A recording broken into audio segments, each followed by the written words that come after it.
Hello, my name is Hassan Sorrells, and this is the Leadership Lessons from the Great Books podcast, episode number 53, with our book today, Siddhartha by Herman Hesse.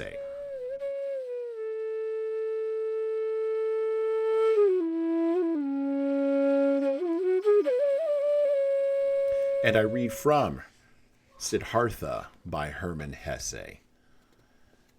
The merchant passed on to him the writing of important letters and orders, and grew accustomed to conferring with him about all important affairs.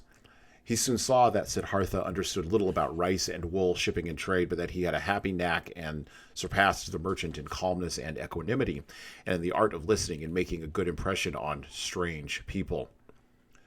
"This Brahmin," he said to his friend, "is no real merchant and will never be one. He is never absorbed in the business, but he has the secret of those people to whom success comes by itself, whether it is due to being born under a lucky star, or whether it is magic, or whether he has learned it from the Samanas.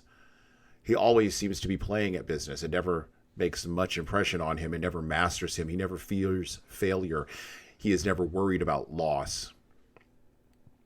The friend advised the merchant, "Give him a third of the profits of the business which he conducts for you, but let him share the same proportion of losses if any arise. He will thus become more enthusiastic." Kamaswami followed his advice, but Siddhartha was little concerned about it. If he made a profit, he accepted it calmly. If he suffered a loss, he laughed and said, "Oh well, this transaction has gone badly." He did in fact seem indifferent about business. Once he traveled to a village in order to buy a large rice harvest. When he arrived there, the rice was already sold to another merchant. However, Siddhartha remained in that village several days, entertained the farmers, gave money to the children, attended a wedding, and returned from the journey completely satisfied. Kamaswami reproached him for not returning immediately, for wasting time and money. Siddhartha replied, "Do not scold, my dear friend. Nothing was ever achieved by scolding.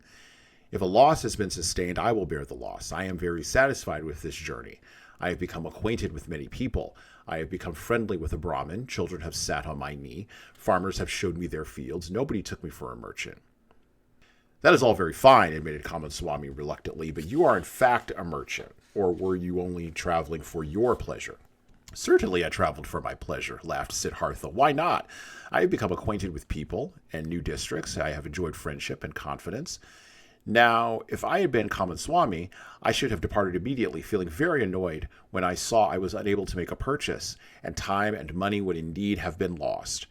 But I spent a number of good days, learned much, had much pleasure, and did not hurt either myself or others through annoyance or hastiness. If I ever go there again, perhaps to buy a later harvest or for some other purpose, friendly people will receive me. And I will be glad that I did not previously display hastiness and displeasure. Anyway, let it rest, my friend, and do not hurt yourself by scolding. If the day comes when you think this Siddhartha is doing me harm, just say one word and Siddhartha will go on his way. Until then, however, let us be good friends." The merchant's attempts to convince Siddhartha that he was eating Kamaswami's bread were also in vain. Siddhartha ate his own bread. Moreover, they all ate the bread of others, everybody's bread. Siddhartha was never concerned about Kamaswami's troubles, and Kamaswami had many troubles. If a transaction threatened to be unsuccessful, if a consignment of goods was lost, if a debtor appeared unable to pay, Kamaswami could never persuade his colleague that it served any purpose to utter troubled or angry words, to form wrinkles on the forehead and sleep badly. When Kamaswami once reminded him that he had learned everything from him, he replied, "Do not make such jokes. I have learned from you how much a basket of fish costs and how much interest one can claim for lending money. That is your knowledge. But I did not learn how to think from you, my dear Kamaswami. It would be better if you learned that from me."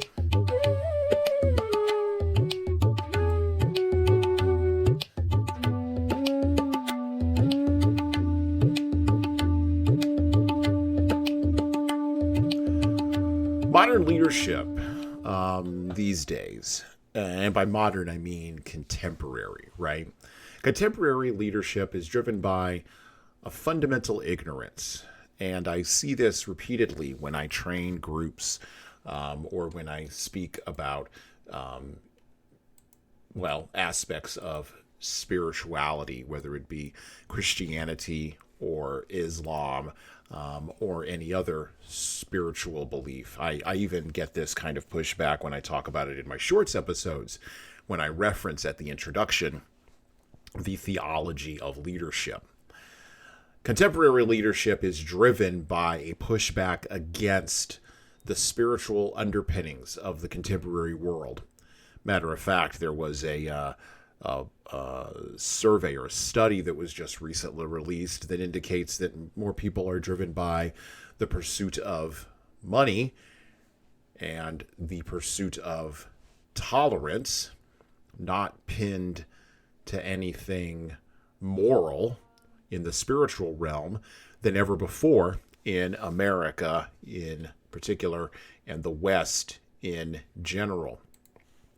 This fundamental ignorance of the spiritual underpinnings of the contemporary world that drives the motives of leaders and followers alike leads us to moral and ethical failures. It leads us to not being able to ask and answer the questions appropriately that confound us in an ethical space. We tend to look around. And this is what we do when we are pursuing ethical rightness in relation to a community standard.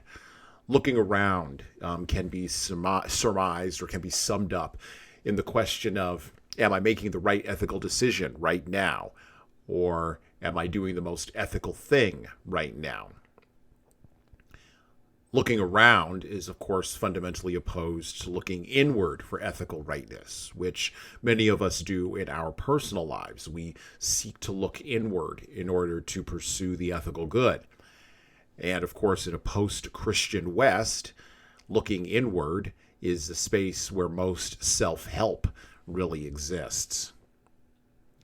However, there is another way, and it is the way that Siddhartha was pursuing, but he was pursuing it in rebellion against the looking around area. And of course, he was pursuing it by looking inward and finding something.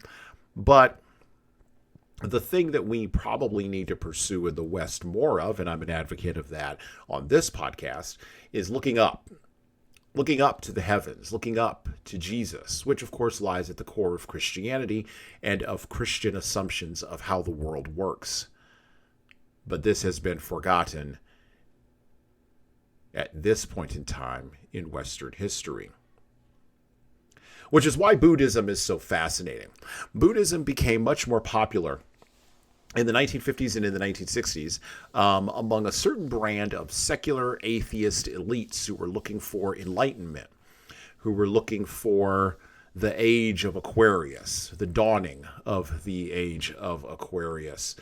They were looking for something that wasn't driven by exclusivity and separation, or at least from their perspective.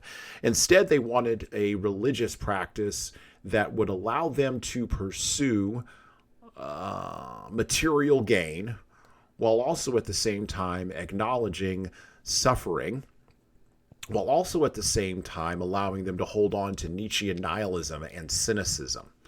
And just like most luxury beliefs that we've been talking about this year on the podcast, from Joan Didion's luxury beliefs that she described in Slouching Towards Bethlehem, all the way to the luxury beliefs that allowed Nietzsche to romp through the ethical landscape and the moral landscape and the philosophical landscape of the West starting in the 1880s.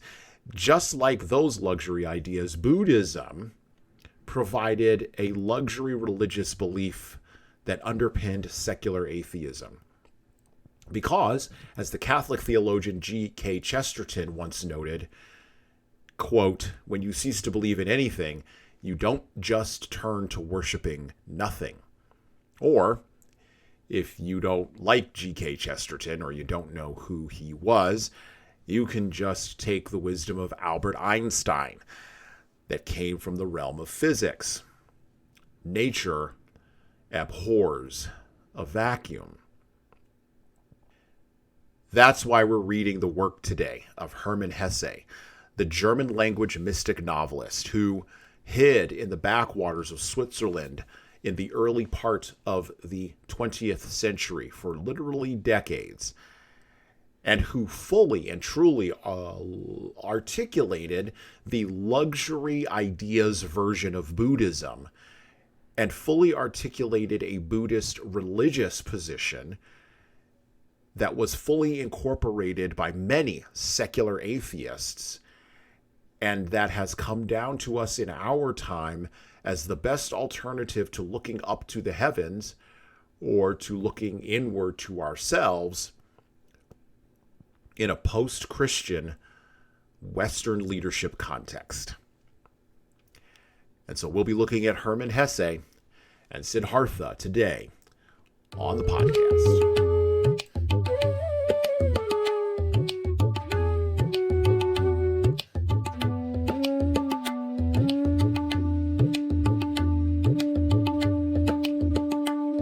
Back to the book, back to Siddhartha. The version that I'm reading from today is the Bantam Book version. Published in July of 1971. Copyright 1951 by New Directions Publishing Corporation. Published simultaneously, of course, in the United States and Canada. This Bantam edition, as I said, was published in 1971. It is, of course, unabridged. It says this low-priced Bantam book has been completely reset in a typeface designed for easy reading and was printed from new plates.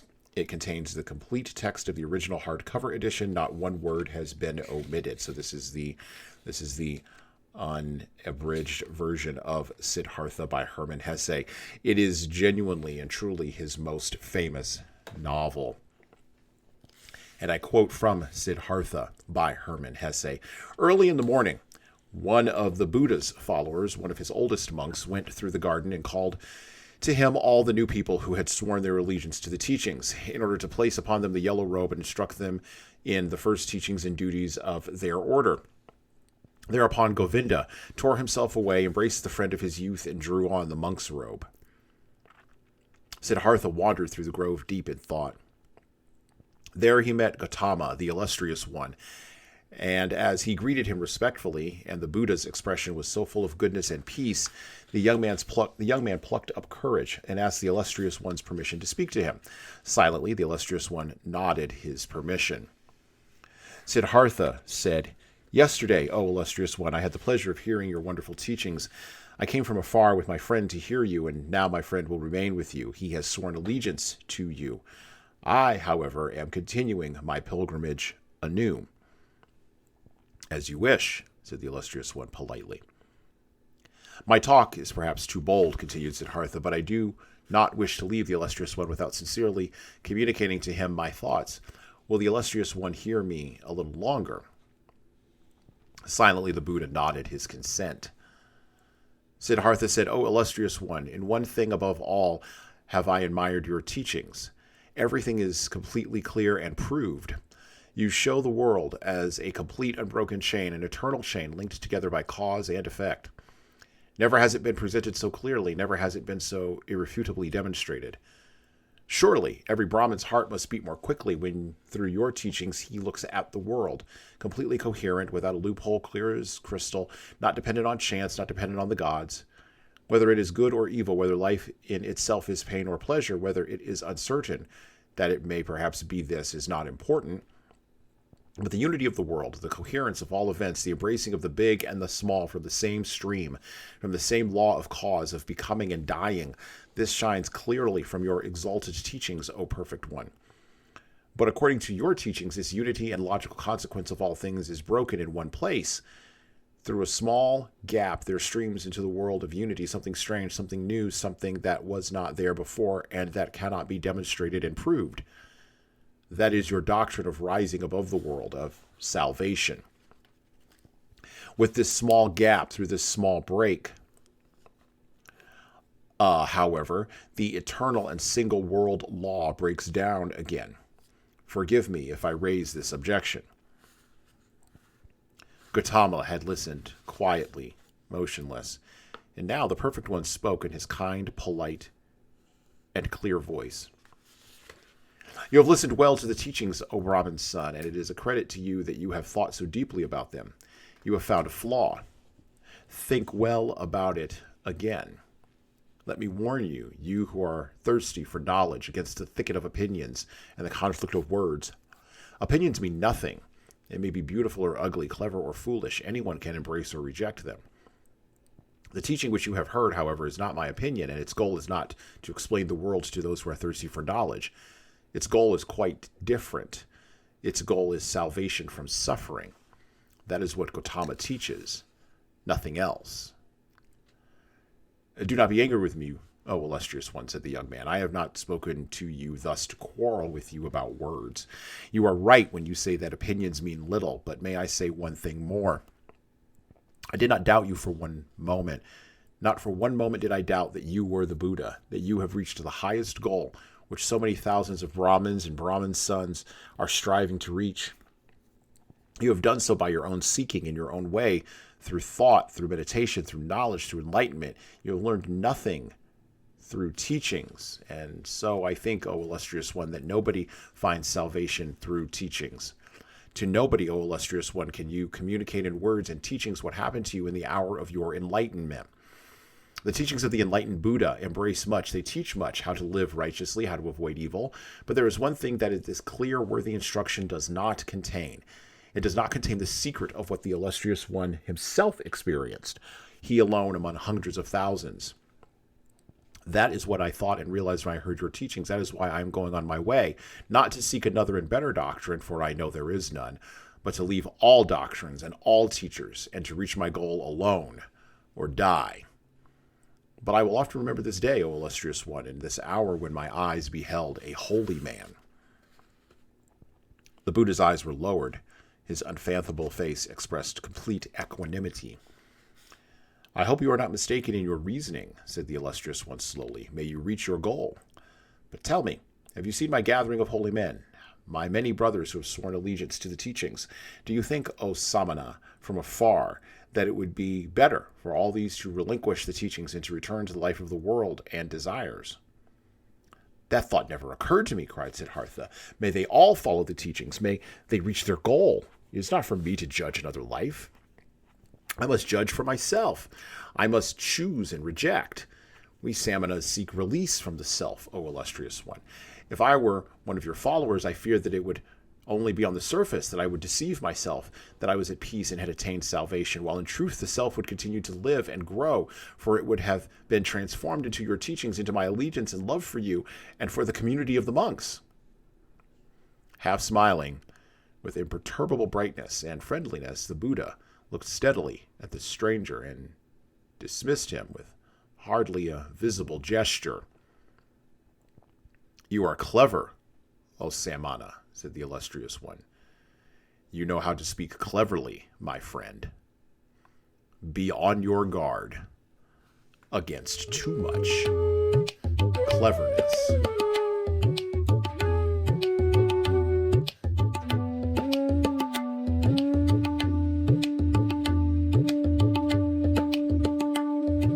Be on your guard against too much cleverness.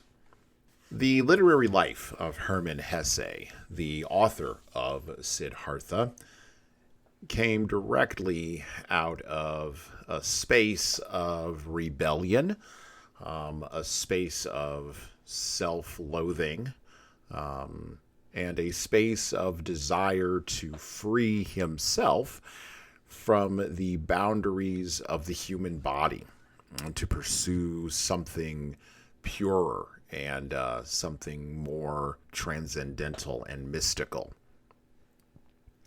I'm going to quote extensively from an article about Herman Hesse and about his literary life. And this article, there's actually been a couple of articles that were published about him. One in the New Yorker that was published, back in, let's see, we're going to go ahead and pull this up. This is going to be one of those rare moments where you get the behind the scenes deal here.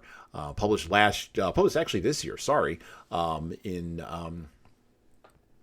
oh no, I'm sorry. No, not published last year. Not published this year. Published in 2018, November 19th, 2018, in the New Yorker by Adam Kirsch. I'm going to pull some information from that article to talk about Hesse and his literary pursuits. I'm also going to pull from, as I said, from the Spectator magazine. Now, if you don't know what the Spectator magazine is, you should check it out.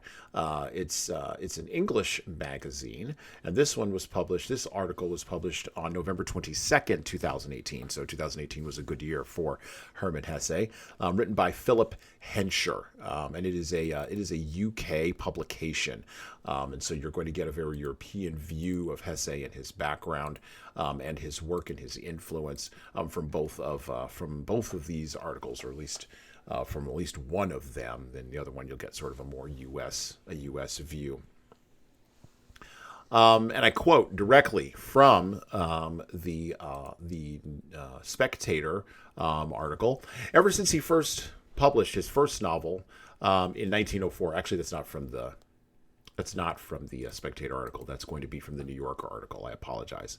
Ever since he published his first novel in 1904, Hesse has been one of those odd writers who managed to be at the same time canonical. In 1946, he won the Nobel Prize in Literature, and almost perpetually unfashionable among critics. Now, part of the reason he was unfashionable, he was called a little man, according to Gottfried Benn. He was supported by the German author Thomas Mann during the course of his literary career, because he couldn't really get published. He was a person who, was a combination of a lot of different things, and was probably, according to the Spectator article, not much admired or liked by his fellow writers. Thomas Mann talked about him in a patronizing way. His writing was referred to as being barrack room style with clumsy pacing, poor and common German. And at the time, when Christianity was still fighting, even though it was a rearward battle, they were fighting against the forces of nihilism in a post-World War I environment and losing. Hesse was still perceived by many people as being a crank, right? With his interest in, according to the Spectator article, nudism and theosophy, Eastern religions, and vegetarianism. If you go and look up Herman Hesse on Wikipedia, you can see that he was born in 1877 in Kalw, Kalw, a small town in the Black Forest, just in the outskirts, the outer edges of Germany, in the southwest, where his father and grandfather worked together in a Christian publishing house. His grandfather actually published a memoir, and Hesse, being the kind of person that he was when he was born, wound up basically moving the grandfather's ideals that were laid out in his own memoir forward. Now, Hesse was raised to be what was termed at the time a Christian pietist, or Christian pietist. And I knew very little about the Christian piety movement before I sort of looked at Hesse's work. And before I started reading Siddhartha. And Christian piety, you can see this in the New Yorker article, and I quote, on both sides, he was descended from devout pietists, members of a German Protestant sect that, like the Methodists in England, rejected the established church in favor of a fervently inward evangelical striving for virtue. In Decker's words, pietism, quote, regarded as the devil's work everything that did not serve the ultimate purpose of preparing one for the kingdom of God in the hereafter, unquote. When it came to child rearing, this conviction translated, at least in the Hesse family, into a concerted effort to break young Herman's will, to teach him the docility and submissiveness that God demanded. Hesse, as a child, rebelled against this. As a matter of fact, in March 1892, he ran away from Maulbronn. And Maulbronn was a monastery that was also an elite state-run boarding school housed in a medieval abbey. Maulbronn's mission was to recruit the region's brightest boys and turn them into Lutheran ministers. Hesse rejected all of that. He ran away and was reported missing. He returned just after a day, but the reaction from school and family, according to the New Yorker article, was extreme.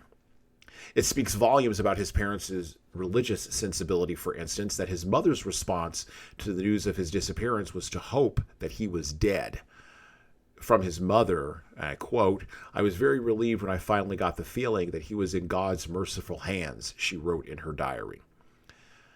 Now, Hesse returned the favor. When she died in 1902, just 10 years later, he refused to attend the funeral. Instead, he sent his father a note. And in this note, he basically indicated that, it was the least probably problematic, to use a modern word, time of his life once she passed. He became a writer, of course. A guy like this, he was going to become a writer because he couldn't really do anything else. He had no other practical skills.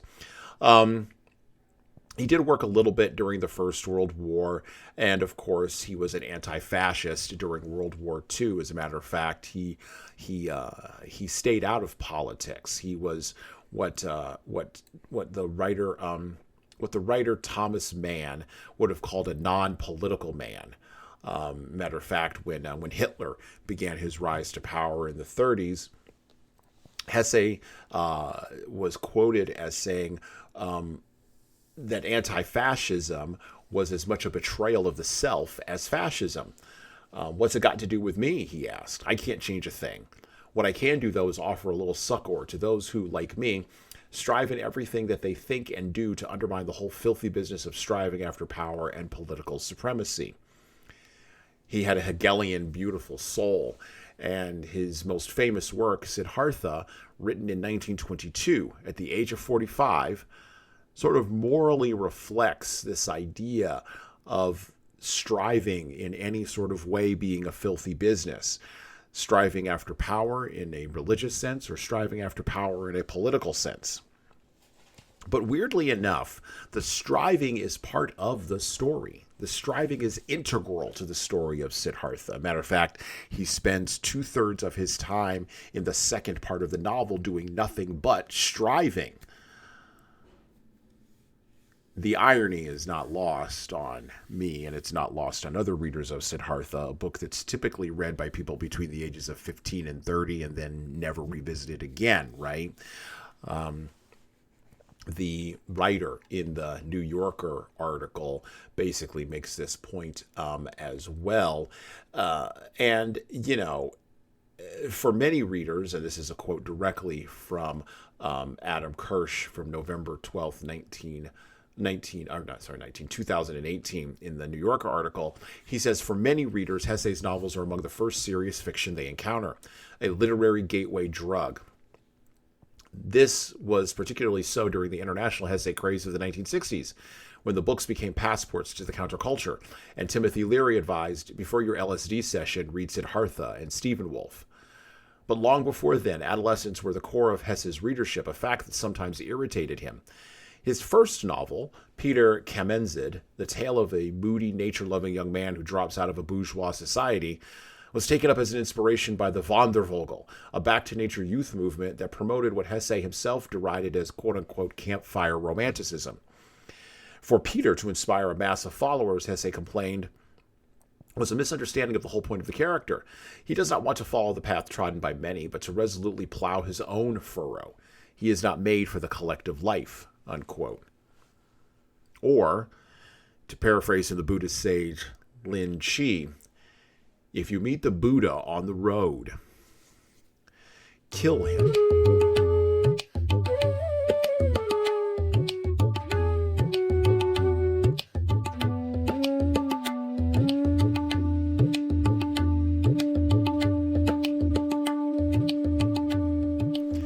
back to the book, back to Siddhartha by Herman Hesse. Picking up in the chapter Samsara.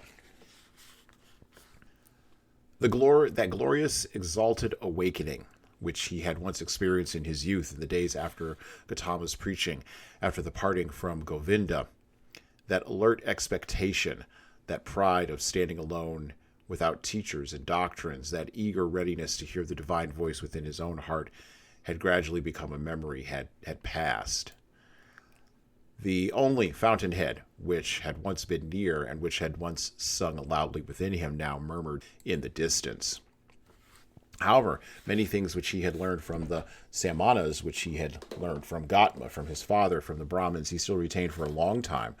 A moderate life, pleasure in thinking, hours of meditation, secret knowledge of the self, of the eternal self, that was neither body nor consciousness. Many of these he had retained, others were submerged and covered with dust. Just as the potter's wheel, once set in motion, still turns for a long time and then turns only very slowly and stops, so did the wheel of the ascetic, the wheel of thinking, the wheel of discrimination, still revolve for a long time in Siddhartha's soul. It still revolved, but slowly and hesitatingly, and it had nearly come to a standstill. Slowly, like moisture entering the dying tree trunk, slowly filling and rotting it, so did the world and inertia creep into Siddhartha's soul. It slowly filled his soul, made it heavy, made it tired, sent it to sleep. But on the other hand, his senses became more awakened. They learned a great deal, experienced a great deal. Siddhartha had learned how to transact business affairs, to exercise power over people, to amuse himself with women. He had learned to wear fine clothes, to command servants, to bathe in sweet-smelling waters. He had learned to eat sweet and carefully prepared foods, also fish and meat and fowl, spices and dainties, and to drink wine, which made him lazy and forgetful. He had learned to play dice and chess, to watch dancers, to be carried in sedan chairs, to sleep on a soft bed. But he had always felt different from and superior to the others. He had always watched them a little scornfully, with a slightly mocking disdain, with that disdain which a samana always feels toward the people of the world.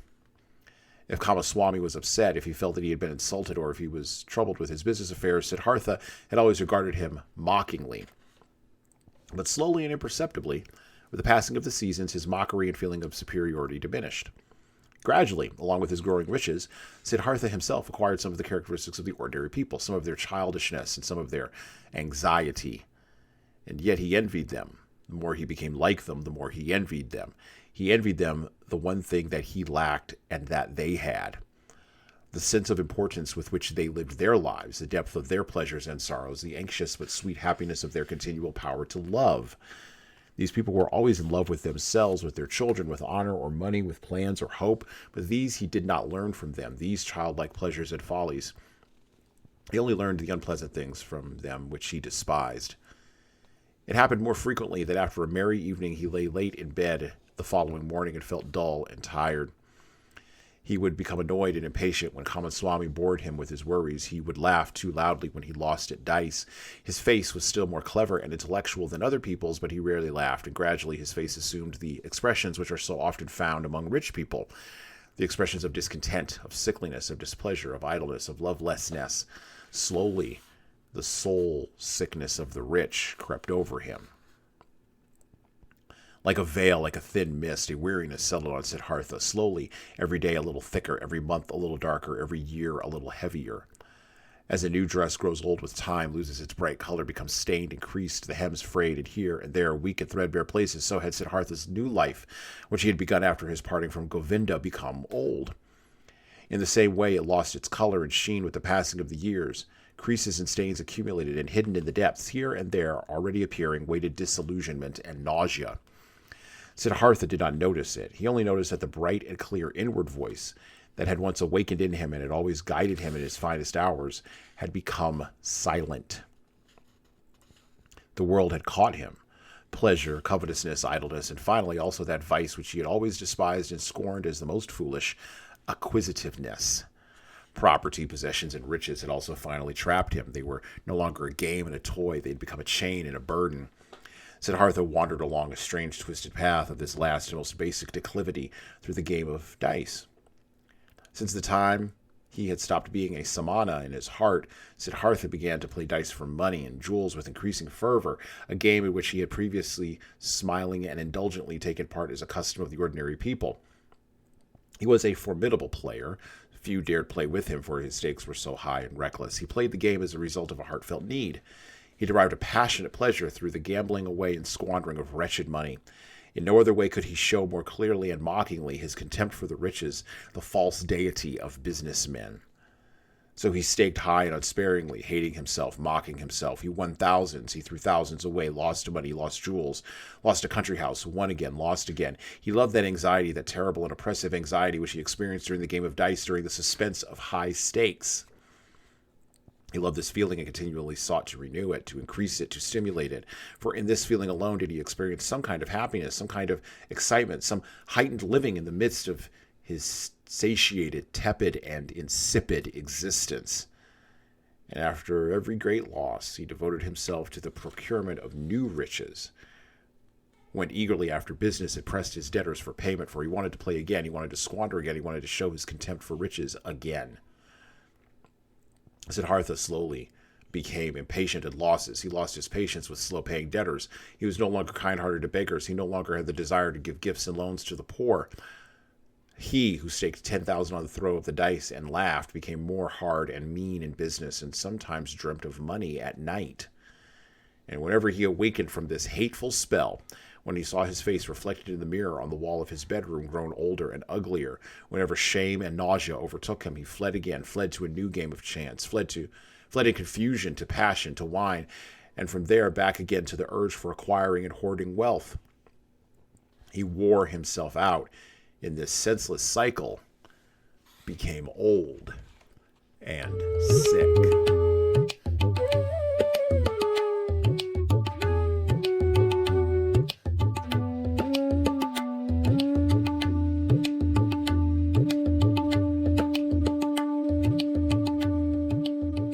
The soul sickness of the rich.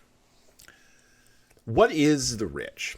That's a term that gets thrown around quite a bit. And what's really interesting is, while the core of Buddhism, the core of the Buddhist ideal of enlightenment through the shedding of material goods and material needs may have been adopted by the hippies of the baby boomer generation, who then later on went to build Apple and Microsoft, and in some cases laid the foundation, not in some cases, in all cases, laid the foundation that we have currently for the economic crises that we have in America.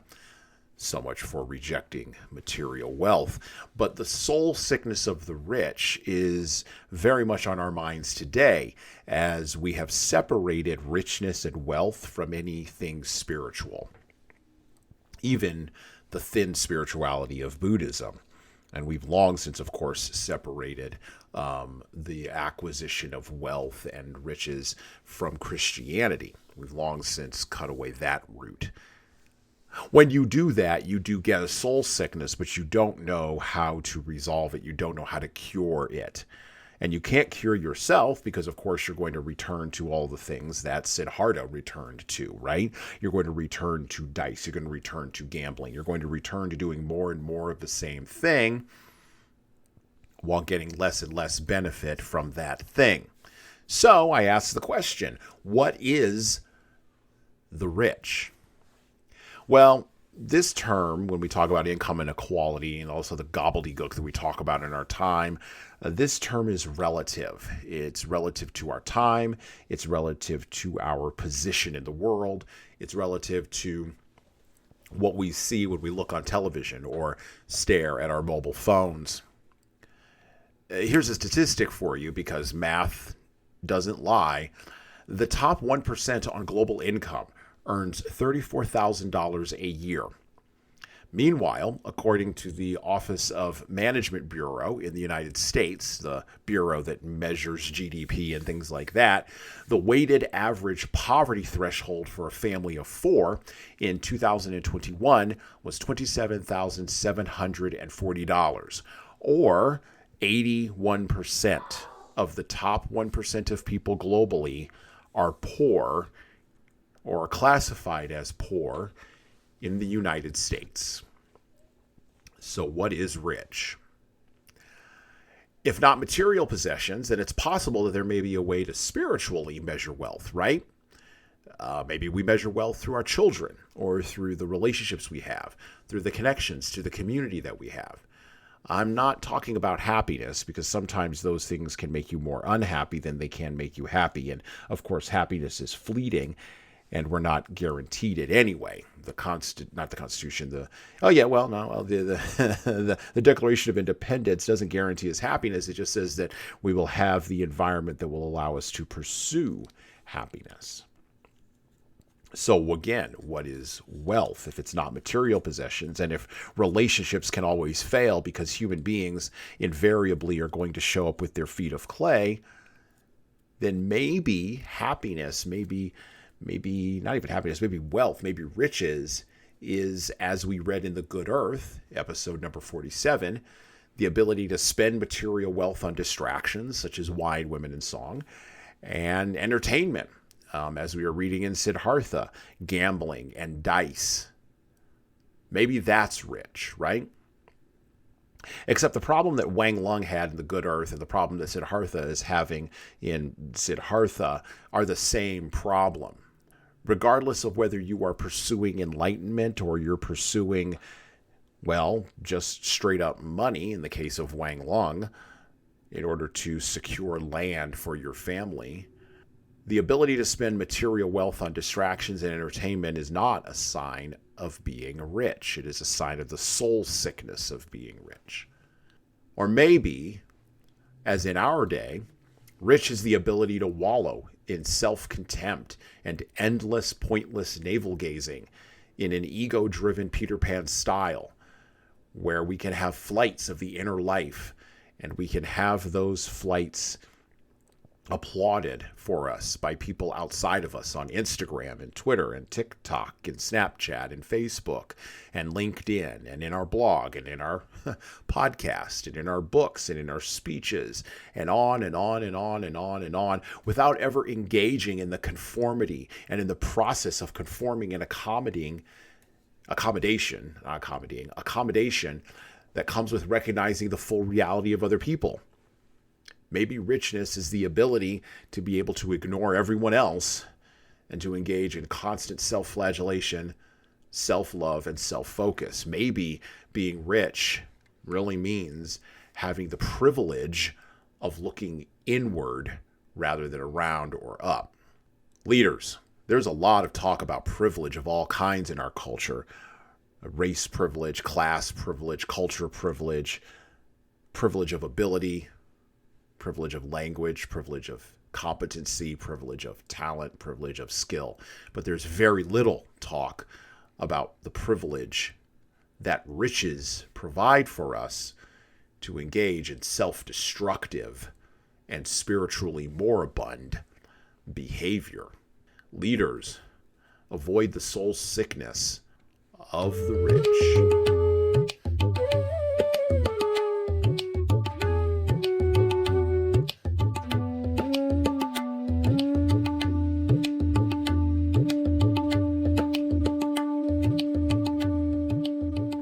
Back to the book, back to Siddhartha, as we turn the corner here on Herman Hesse's most famous novel of mysticism and enlightenment.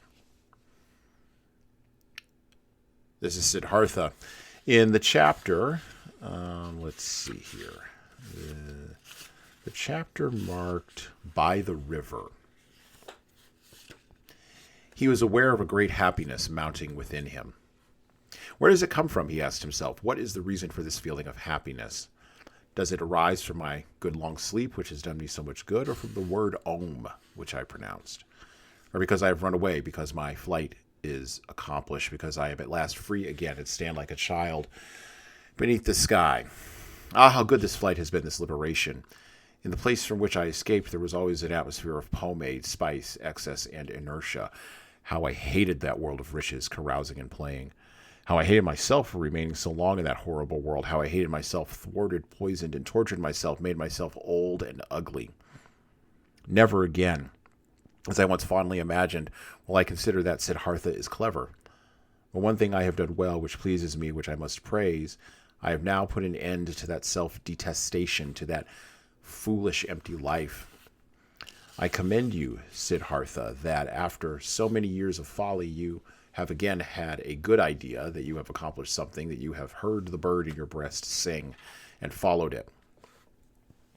And so he praised himself, was pleased with himself, and listened curiously to his stomach, which rumbled from hunger. He felt he had thoroughly tasted and ejected a portion of sorrow, a portion of misery during those past times, that he had consumed them up to a point of despair and death, but all was well. He could have remained much longer with Kamaswami, made and squandered money, fed his body and neglected his soul.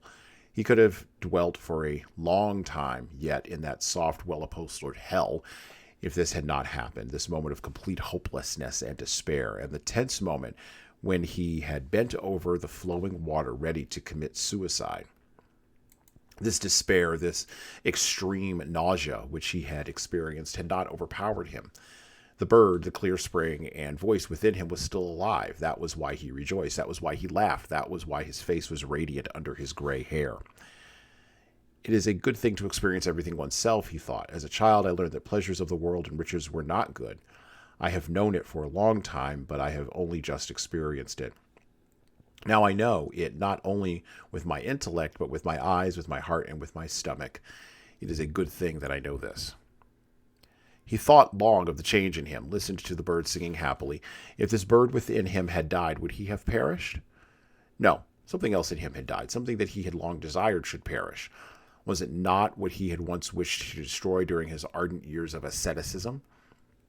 Was it not his self, his small, fearful, and proud self, with which he had wrestled for so many years, but which had always conquered him again, which appeared each time again and again, which robbed him of happiness and filled him with fear?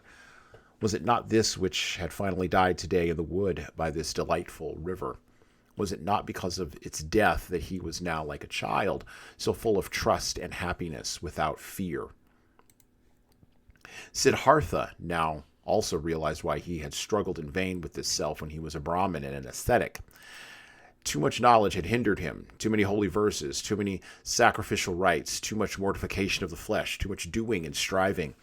He had been full of arrogance. He had always been the cleverest, the most eager, always a step ahead of the others, always the learned and intellectual one, always the priest or the sage. His self had crawled into this priesthood, into this arrogance, into this intellectuality. It sat there tightly and grew, while he thought he was destroying it by fasting and penitence. Now he understood it and realized that the inward voice had been right, that no teacher could have brought him salvation. That was why he had to go into the world to lose himself in power, women, and money. That was why he had to be a merchant, a dice player, a drinker, and a man of property, until the priest and the samana in him were dead. That was why he had to undergo those horrible years, suffer nausea, learn the lesson of the madness of an empty, futile life till the end, till he reached bitter despair, so that Siddhartha the pleasure-monger and Siddhartha the man of property could die. He had died, and a new Siddhartha had awakened from his sleep. He also would grow old and die. Siddhartha was transitory. All forms were transitory, but today he was young. He was a child. The new Siddhartha, and he was very happy.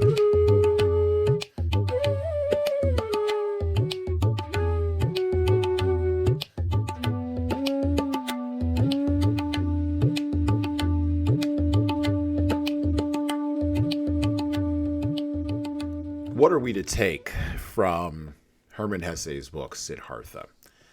How are we to incorporate the information from Herman Hesse's novel into an understanding of what we can accomplish as leaders 101 years later? What can we take from a novel written by a man who married 3 times and remained a committed misogynist? What can we take from a man who was an atrocious egoist and egotist, but during his own time was not considered to be that talented a writer? And yet, once the 1960s and the Timothy Leary crowd got a hold of him, Siddhartha became a book that literally everybody from the age of 15 to 30, if they wanted to experience a mystical revelation, would read. Matter of fact, I believe that Siddhartha was one of the books that underpinned Steve Jobs at an early age, and thus may even be underpinning some of the moves of Apple even now.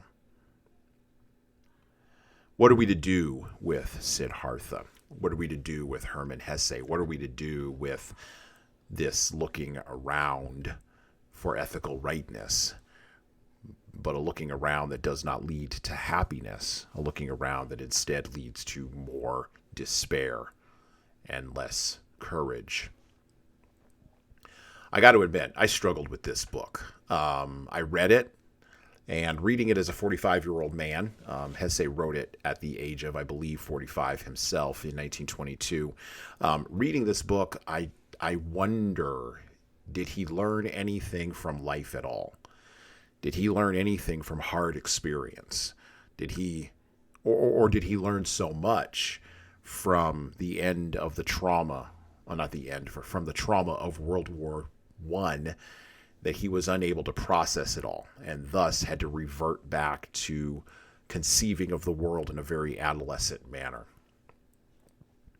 How do we struggle with the spiritual underpinnings that Buddhism provides to secular atheism that influences and informs so much of our leadership practices? We can say we're informed by Christianity, and we can say we're informed by a Judeo-Christian ethic, but that's on the ropes, and it has been for quite some time now. Buddhism, Jungism, Herman Hesse knew Carl Jung. The idea that we can somehow attain happiness in transcendentalism through the work of our hands is something that leaders should avoid. It's something they should roundly reject. And so instead of looking around and instead of looking inward, leaders should be looking up, high up, and work on developing that belief in something higher than themselves, rather than looking inward in an endless search into an abyss of little meaning. And well, that's it for me.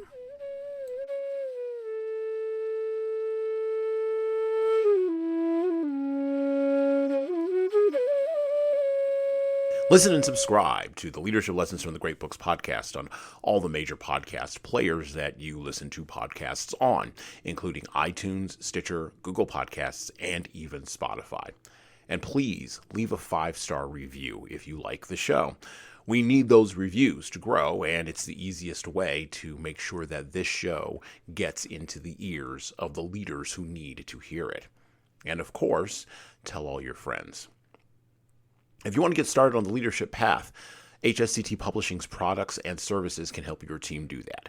Check out our training webinars, coaching services, and more at leadershiptoolbox.us. We also have a video-based subscription service, that's software as a service, that can help your team become better at the individual level. 60 modules and over 100 hours of video and written content for you at LeadingKeys.com. That's LeadingKeys.com. We've also got books that will help you and your team grow. Pick up a copy today of My Boss Doesn't Care, 100 Essays on Disrupting Your Workplace by Disrupting Your Boss, and subscribe to the Little Red podcast I launched earlier this year with the same name as that Little Red book.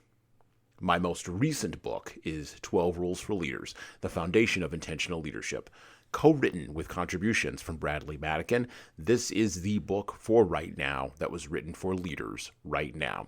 Pick up a copy by heading over to 12rulesleadersbook.com/now. That's 12rulesleadersbook.com/now. You pay for shipping, and you'll get a copy of my second book as well. Finally, you can get all these books in paperback, hardcover, or as ebooks on Amazon, Barnes & Noble, Kobo, and any other place online you order books. Finally, HSCT Publishing is on YouTube. Like and subscribe to the video version of the Leadership Lessons for the Great Books podcast on the HSCT Publishing channel on YouTube. Just search for HSCT Publishing and hit the subscribe button. You'll get our weekly video updates which is the video version of this podcast. And, of course, you're going to want to subscribe to my other podcast. That's right, I do more than one. The Hesse on Sorrells Presents audio experience, where I talk more casually with a broader range of people about all matters that matter in the world today, from arts all the way to analytics. All right, that's it for me.